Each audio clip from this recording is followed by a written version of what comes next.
For more on the AFC and NFC title games, we send it over to our SNY football insider, Ralph Vecchiano, and our Football Night in New York crew. Thanks, Taylor. I'm here with Sal Moose and Austin's Ferry and Jenkins. It's a terrible day for New York football fans, as if the season wasn't bad enough. Now it's the Eagles and Patriots in the Super Bowl. Gentlemen, let's start with the AFC Championship game. To me, this comes down to a simple thing. Tom Brady is an all-time great quarterback. Blake Bortles is not. And in the fourth quarter, you saw him make championship plays that Blake Bortles wasn't capable of making. Yeah, surprise, surprise. You know, Tom Brady wins it in the fourth quarter. He played a phenomenal game, really throughout the game, controlling it, not really turning the ball over. And Blake Bortles, I thought, played the best game he's played all year. And then, unfortunately, the fourth quarter came and Tom Brady took over like he usually does. Yeah, and listen, I also think, listen, you expect Blake Bortles, what do you expect from him in a game up in Foxborough? I thought he played a winning game. I thought they leaned on the Jaguar defense that bent, and eventually they broke. You saw in that fourth quarter them give up big plays, 3rd and 18 completion over the middle. They should have the Patriots off the field. After Miles Jack has the unbelievable strip of Deion Lewis, what happens? Jaguars get the ball back. They're conservative with Nathaniel Hackett with some of the play calling. They punt the ball right back. It seemed like every single time the Patriots were on the football field and that Jaguar defense got gassed as the game went along, took the legs away from the pass rush, and you saw that secondary giving up big plays. Yeah, and look, the Jags played a great game. I agree. Bortles looked tremendous, right? We didn't think he could play that well against Tom Brady and the Patriots in Foxborough. But I thought they coached and played a scared game. I thought Marrone got tight, whether it's, the end of the first half, which you can't allow the Patriots to come down the field, penalties or not, and score the touchdown there. Then with a minute to go and 3 timeouts, they take a knee, and then, as you mentioned, the play calling late in the game, run it. I know that's their MO, run and play defense, but you can't play not to lose against the Patriots, because guess what? When you do that, you're going to, in fact, lose. They could have taken more shots. I thought they would have had a better chance to win that football game. All right, obviously, it was no surprise the Patriots win. A little bit of a surprise over in the NFC Championship game that the Eagles are the team that survived without Carson Wentz. A big day for Nick Foles, but really, guys, what surprised me most about that, the Vikings were the #1 defense in the NFL, and they were horrible. Nick Foles played a great game, but there were open guys all over the field, bad tackling, not a lot of pressure on him. That really shocked me that the Vikings played so poorly. Yeah, but Philly came out from the jump swinging. They came out with a deep shot to Torrey Smith. They put it all out there today, and I was really, really impressed the way Nick Foles played, and especially the way Michael Kendrick played. Matching up on McKinnon, who's really can be an X factor with that man-to-man defense. I thought he did a great job, and that will be something to really look for next week in the Super Bowl.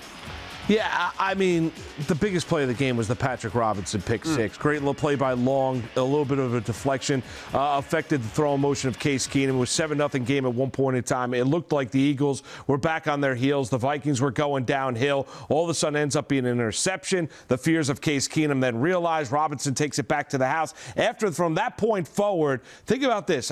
Minnesota jumps out 7-0. They get outscored 38-zip the rest of the way. It is a stunning turn of events. That Viking defense is vastly overrated. Blew a 17-0 lead at home. Today, they got pushed around in Philadelphia. I didn't think they'd lose the battle up front. They did. Offensive line for the Eagles, defensive line for the Eagles, far superior over the course of the game. And then you get to the skill position players. Look at all the guys making plays for Philadelphia, whether it be Clement, Blunt, up and down, Ajayi. Look at the receivers, and look at the game that Nick Foles gave you. The Eagles played that game with a monumental chip on the shoulder and basically took the Vikings behind the woodshed. They dominated, and I'm shocked. Now, you touched on this when we were making the picks, and I like the Vikings to rout in this game, but you said about Philly's toughness, and it was something that I overlooked mistakenly. That team is tough, especially after you mentioned the opening drive. Case Keenum and the Vikings march right down the field. They run it down their throats on the road, and then boom, the clock strikes midnight. On Case Keenum, throws the pick six, and they can't recover. Foles is throwing the ball all over the field. Receivers making plays everywhere. Defense playing downhill.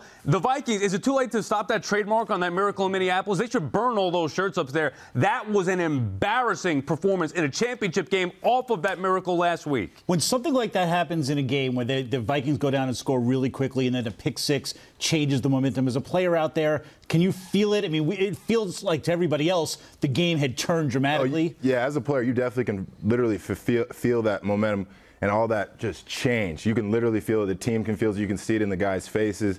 And it really changes the whole ball game when something like that happens. And Great block by Ronald Darby, by the way. Yeah, it was, right. Yeah, phenomenal. Great job by Robinson pointing the guy out, and then Darby, right, exactly. That guy for me real quick.